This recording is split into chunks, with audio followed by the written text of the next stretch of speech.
So today we find ourselves in the wilds of West London. As a West Londoner myself, I feel like I've come home. We're in spitting distance of the hallowed Ealing Studios to find ourselves in the company of Greg Smith, who's going to take us around one of the most incredible Aladdin's caves of synths you're ever likely to find. So let's meet Greg. Is he here?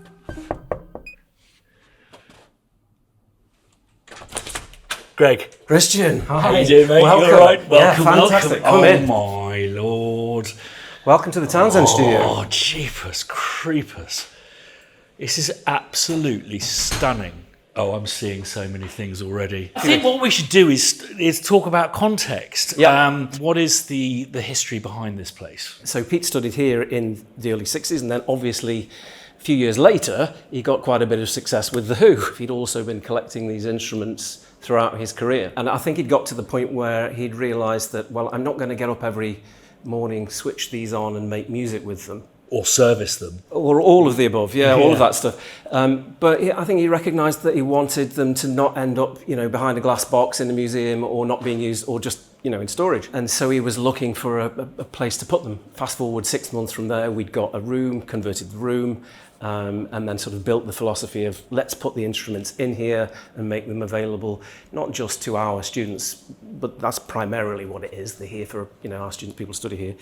But visiting artists, visiting academics, creative people who want to come in and play. It's a really interesting space. What was the thinking behind it? I see like everything's on trucks and stuff. And it's kind of in a presentation mode at the moment, isn't it, with things up against the wall. And it suits us in certain situations where we've got visitors and guests to have it like this. But from a working point of view, to be able to change the shape of the room, to have a mutable space, so that if you're working with the Moog and the Colossus, you can bring them around you and make your own little studio. Yeah. That's kind of the philosophy here. So nothing is connected and cabled back to a central point or patch bay or mixer or anything like that. We're trying to make it feel like a sensory creative space and not a lab or an imposing studio or something like that. Quite a lot of my students are presenters neurodiverse, have ADHD, that sort of thing, and having a space that feels nice and creative where you can make a little corner for yourself to just explore, we think is really important. So that's the philosophy of the space. I love it. I've not seen a do not touch sign anywhere, except for quite a complex way of powering up the Synclavier. We were thinking, I was having this conversation with an artist who was in yesterday about the do not touch thing, how we ought to have the please touch sign or something like that. In fact, the Synclavier is one of the things that doesn't move, because we'll see in a minute, but the brain for it, the actual bit that makes the sound, the synth, is a big old, well, that's what you can probably hear in the background. I'm guessing big old noisy. Yeah. So you've really got a chronology. It's not just stuff from the 1960s or 70s or 80s. I see that you've got something made by Arturia there. There's a fairly recent Moog. I'm wondering whether we could do a little bit of a chronology. Could be quite fun. You mentioned that there is a connection between telecommunications and, say, the modular synthesis and that kind of stuff. And I'm wondering if that's a way to go. On the old new thing, the one thing that we were slightly concerned of when we started to bring these things into the university is, will they really be relatable to somebody who's 18 or 19 and has only really ever interfaced with technology through a flat screen? Yeah. This and everything else in here is entirely the antithesis of that, isn't it? It's extremely tactile. It's only and completely tactile. So I was concerned about that at first. And so we want to be able to interface modern technology with the old instruments. You can see we've got a sort of modern controller on the Moog there. The earliest things here are early 70s. Okay. To my knowledge. I think possibly the VCS3 might have been late 60s. Okay. I think that might have been 68. That's the Putney, which we do have a keyboard for. It's not with it because I don't know if you can see, you're probably able to do a little cutaway for this, but it's sitting on top of the Lowry Berkshire organ. So 60s, and then... Yeah, that's the start, isn't it? Yeah, absolutely. We go to these two next. They're of a similar vintage, early 70s. This is old, early 70s, and really rare, only a few of them made. but it's the 2500 that's perhaps most interesting from a provenance point of view. So this, again, yeah, early 70s, he didn't have it early enough for Tommy, but when the Ken Russell's film came out, he used this on the score. Wow. Ken Russell's Tommy, so this actual machine. And I think there's some anecdotal stuff of Pete talking about using this for processing like violins for quadrophenia or something like that as well. So he's, a lot of the time he's using these things in the Who's work as processors for the, little bits and bobs. I mean, it's an incredible piece of kit, isn't it? And what's really interesting is one of the mood boards for Crow Hill, we found all of these modules.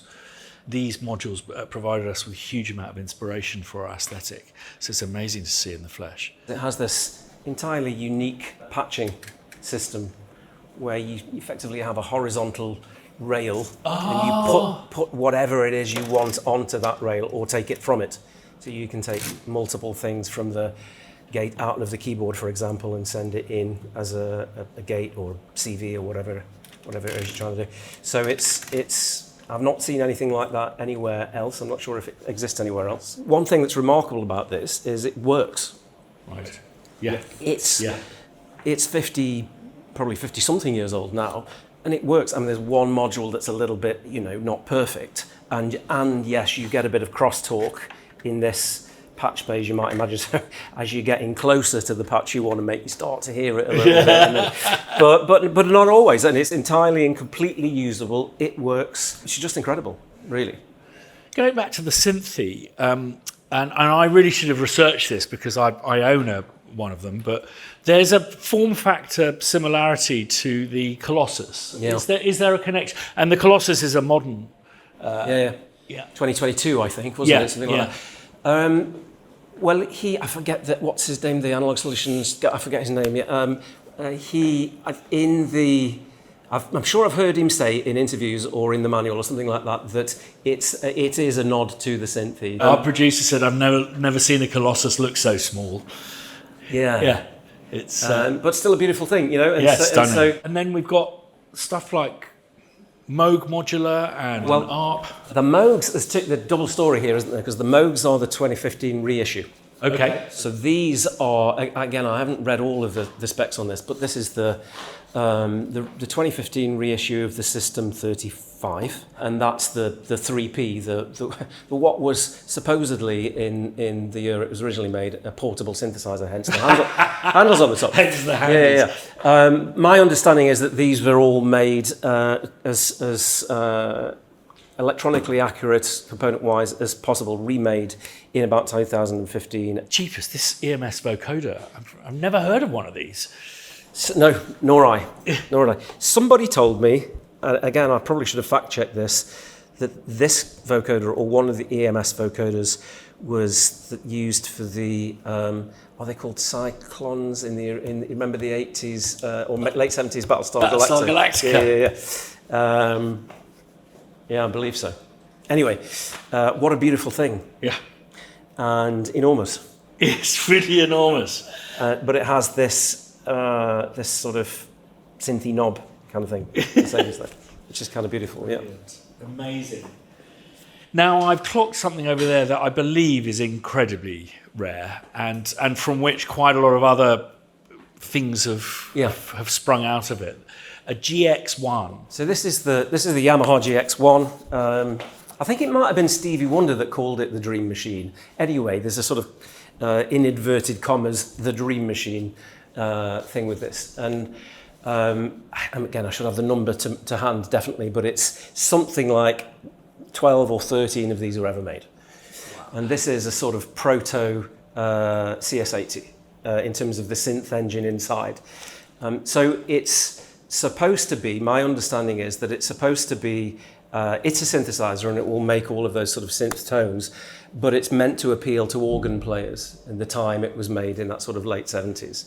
It's 4-part multi-timbral, you can probably figure that out, but it has all of that sort of expression control that you end up seeing in the CS80. Yeah, and so it has all of this this expression control stuff, pedals. This is the little thing you move with your knee. The whole. What's the thing that you move with your knee? Sorry. Well, I think you can assign it to multiple things, but it's, I think, often used for modulation or elephant to mod wheel, so that you are not reaching for a mod wheel. But my understanding of this is we had the UK's top electone player in to see this instrument. When people find out we've got one of these, they come from far and wide. People from America and a couple of women from Japan just turned up one day because they wanted to have a picture taken with it because it's so rare. But anyway, the Alex Paler, his name is. You can look him up. He plays electone still. So Yamaha still manufacture the electone, and the whole point is that you study and learn to be an electone player all your life. It has a little rhythm machine, but it doesn't have a way of sequencing or anything like that. You just have to play all the notes, and so that didn't really take off in Europe and in the West, but it's remained a thing in Japan. So electone players will play, the whole score to Star Wars or something in a stadium or an arena and play all of the notes, bass with the feet, and then the other. Now you push that keyboard down, and it. Yeah, so the aftertouch that you see on the CS80. Well, yeah. That's what you've got here, yeah. So it's all about that expression, I think. And you can see you've got little controls for swapping presets and things like that. So you can, the concept is that you sort of run a whole concert and change the sounds and keep the sound going, that sort of thing, is my understanding. No expert on it. But what's really interesting for me is that the needs of that kind of one-man band thing, which stems from organists, but also the cinema, I guess, feeds into the advancement of technology with stuff like working out how to do presets and all of that kind of stuff. Yeah, absolutely. Absolutely fascinating. I mean, look at this, the CS80, actually, we've just had to pull it apart a little bit because some resistors that lead into its preset board blew. But anyway, but when you pull it apart and look inside it, it has memories, but it's just discrete electronics. So there are tons and tons of cables just repeating everything so that it's got an effective pre-digital memory, So actually, a couple of interesting things just to say about this before we move on. So really, really rare, owned by... the last count, Stevie Wonder, I think, has got a couple of these, used it on... I think Pastime Paradise most famously. Yeah. And then you've got Keith Emerson, who played one of these. We had John Paul Jones in actually one week, and I asked him about. Funnily enough, he was here for a different reason, but he saw this and sat at it, and I was talking to him about it, and he said they used to Led Zeppelin take it on stage because when they're playing something with keys and bass, he can play the bass parts with his feet and still play keys. But he sold it in the 80s because it's so difficult to maintain. Yeah. Everything appears to be in such good nick. Yeah, I mean, I think Pete's really tried hard to keep these things working and in good condition, that they have their foibles and their little idiosyncrasies. And yet, most of it, this CS80, I think almost all of it works. It's absolutely fine. This is the preset panel that we were talking about. The way it works is you've got two synth engines, two sound engines effectively, and then you've got a little tiny version of the control, which looks a little bit like the Deckard's Dream thing, doesn't it? Yes. Funnily enough. But if you just match the position by looking at the position of the little faders, then you can switch here with where does it say memory? It says memory 1, 2, 3, and 4. It just toggles between these. And then you could split between the upper and lower layer. But this is obviously not a digital memory. It's just discrete electronics. So there's another thing for every... The amount of spaghetti must be it's insane. The guy we've got who's doing the repair stuff, Matt, he films everything. He's actually, I can give him a name check. What a wonderful thing to do. Yeah. His YouTube channel is called Really Nice Audio, and he's an excellent vintage synth engineer, and he's just done a repair job on this because there are a couple of resistors that lead into the two memory banks inside the electronics, and they'd both blown, and we didn't know why. We could see the rest of the instrument came on, but it wouldn't, flip between You couldn't set it to the panel control, for example. Anyway, Right. the reason was that these resistors were meant to blow, but it's not, you can't tell by looking at them, there's nothing written on them. It isn't clear in the sort of documentation. Again, we figured that out by speaking to a few people who know something about it. But it's incredibly sort of highly spec'd in terms of its internal design with that, very carefully, exquisitely built. And the resistors were there to protect it, Quite a lot of this stuff is actually on 110 volt because Pete had either bought it from the US or, had it in studios abroad. So, so we've got to make sure that, although we've converted the DX1 to 240 now. Well, talking of which, moving swiftly into the 80s, Yes. I remember seeing one of these at a trade show once, and this was like the Aston Martin of the DX range, wasn't it? But you mentioned when we were talking before that it came after the DX7. So you can put the DX7 cartridge in it. In fact, Matt did a repair for this, and he's got a video of him putting his DX7 cartridge in there and playing his presets with it, which works. But it sounds, the patches work and are exactly the same, but the sounds that come from this is, my understanding of what people tell me, you've done this sort of A/B on them, it does sound completely different. It has this sort of, you might associate the DX7 with being a bit sort of thin and nasally, that sort of mid-80s thing, obviously the electric piano sound, but this has a real sort of depth and girth to it, which is, but of course it's FM, right? Amazing stuff. And then I guess it kind of moves into the world of sampling, and I see that you've got a Synclavier, and we mentioned Stevie Wonder. I know that he was an early adopter of the Synclavier, but I've never seen one up close, and I had no idea that so this is the brain? Yeah. So this bit here, this is just a controller. You've got the old orchestra hit on there. But yeah, this is just a controller, and Peter got this set up with somebody's coded an app for the laptop that allows you to flip the presets. But yes, this is the controller. That's the same thing. So when you see Stevie in front of this thing, it's just a controller. Wow. Somebody told me. Sorry, actually. I think it was Guy Fletcher. We had Guy Fletcher in here. Guy Fletcher, keyboard player from Dire Straits. Yep. Obviously, and and he came. Well, he's just up the road actually. It's British Grove, and he was bringing in the air sound system, which is we can talk about that if you like. It's the diffuse Dolby Atmos system. The speaker. Anyway, Guy came in and he stopped at Synclavier and was like, "Oh my God, I haven't seen one of these for years."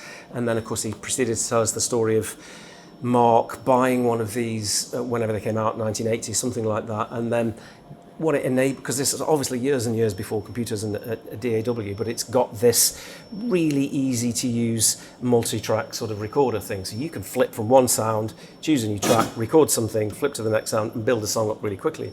So he was talking about how he sat with Mark Knopfler, who'd written the themes, the music for Prince's Bride, for example, on an acoustic guitar. And he'd sit with Guy and they'd go, right, okay, we'll just layer that out, we'll build out the arrangements, we'll do it, and they could do it really quickly.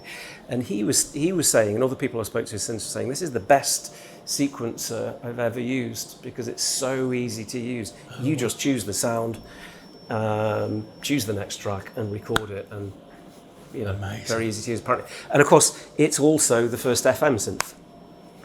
Oh, I didn't know that. So the sort of John Chowning technology went into the Synclavier.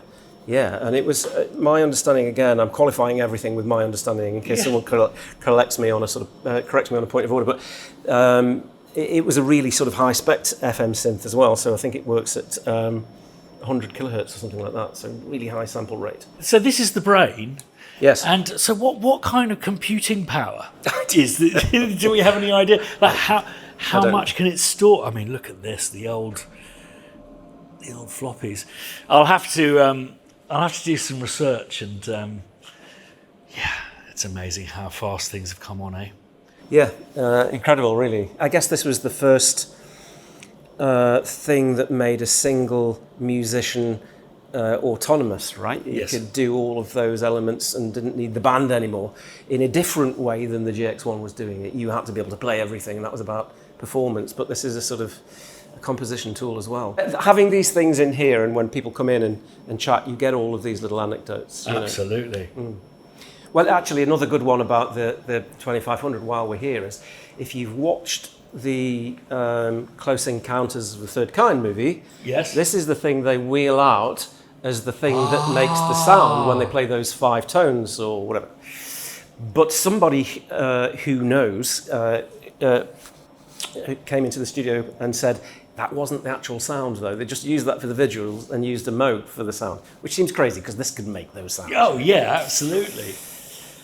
Well, what an absolutely stunning place, Greg. I mean, what is the ambition here? What are you setting out to do? It's part of different courses that are being taught here. Well, we're at the University of West London, and we're trying to make things like this available to everyone, but also people from outside, bring people in, you know, visiting artists and researchers also come to use the studio. The idea is, in a time when music and music education is being squeezed a lot, hugely in schools and also in higher education, quite a lot of our sort of contemporary higher education providers are purging or closing their sort of music departments. We want to just be able to say, look, you know, this is important to the world, to be able to do creative stuff, and it should be accessible to anyone, not just those that can afford it. So that's one thing. It's the sharing of creative practice and creative ideas. What you'll see soon is our own social media channels that capture some of that. So we're capturing all the stuff that happens in here. Secondly, I guess what we're trying to do is connect back to the community, connect the story of Ealing and British blues back to the community a little bit by bringing people in here. We're going to make it a sort of open house thing. Ealing is the cradle of British blues, with the Rolling Stones and Small Faces playing some of their first gigs up at the Ealing Club in town, which doesn't in any way tell that heritage story back to the people of Ealing anymore. There isn't really a centre for that. So part of what we're trying to do is connect back to the community as well. The other thing we really want to do is encourage interdisciplinary work. So it's useful for us to be able to show how music and arts practice works to benefit other areas of life. And a university is quite well suited to sort of explore that sort of thing. So, for example, the wellness space or mental health, psychology, well-being, that sort of thing. And maybe something, just a kind of a parting thought to end with, Greg. Why do you think it's important to maintain these kind of objects and for people to use them? I think you make a different piece of music with that than you do with a plug-in version of it. You go on a different journey. And that is to do with physicality, isn't it, as much as anything? No, absolutely. And I've had first-year students who I haven't done anything with yet. We had some sessions where we just hang out in here, and I don't request them to do anything necessarily. I don't require anything of them. It's just, let's just hang out, we'll chat, you can explore the instruments if you like, you can sit in the corner on your laptop. After a few weeks, they were sitting at the Synthi or at the Colossus or at the 2500 and just letting their curiosity take them. You know, well, what happens when I do this? What happens when I do that? And learning that way. And then, you go on a different journey because of the physicality of it.